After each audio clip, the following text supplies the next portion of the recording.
আসসালামু আলাইকুম ওয়া রাহমাতুল্লাহি ওয়া বারাকাতুহু। সম্মানিত এলাকাবাসী ও উপস্থিত সকলের অবগতির জন্য জানানো যাচ্ছে যে লালকুড়ি বাজার, থানা গোয়ালপুখর, জেলা উত্তর দিনাজপুর, পশ্চিমবঙ্গে একটি নতুন দ্বীনি শিক্ষা প্রতিষ্ঠান মাদ্রাসা তালিমুল কুরআন প্রতিষ্ঠা করা হয়েছে। এই মাদ্রাসায় শিশুদেরকে কুরআন মাজিদ নাজেরা, তাজবিদের সাথে কুরআন তিলাওয়াত, মৌলিক দ্বীনি শিক্ষা, দোয়া ও উত্তম আখলাক শেখানো হবে। এই প্রতিষ্ঠানের উদ্দেশ্য হল আমাদের সন্তানদেরকে দ্বীন ও আখলাকের আলোয় আলোকিত করা, যাতে তারা ভবিষ্যতে একজন ভালো মুসলমান ও ভালো মানুষ হিসেবে গড়ে উঠতে পারে।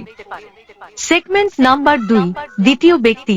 সম্মানিত শ্রোতৃবৃন্দ, আপনাদেরকে আরও জানানো যাচ্ছে যে রমজান মাসের পরে মাদ্রাসা তালিমুল কুরআনে শিশুদের ভর্তি কার্যক্রম শুরু হবে। ভর্তি ফি মাত্র 1000 টাকা নির্ধারণ করা হয়েছে, যাতে সব শ্রেণীর অভিভাবকরা সহজেই তাদের সন্তানদের ভর্তি করাতে পারেন। যেসব অভিভাবকগণ নিজেদের সন্তানদের এই নতুন দ্বীনি প্রতিষ্ঠানে ভর্তি করাতে ইচ্ছুক, তারা অনুগ্রহ করে প্রদত্ত মোবাইল নম্বরে যোগাযোগ করুন। আল্লাহ তাআলা আমাদের সবাইকে নিজ সন্তানদের সঠিক দ্বীনি শিক্ষায় গড়ে তোলার তৌফিক দান করুন। আমিন।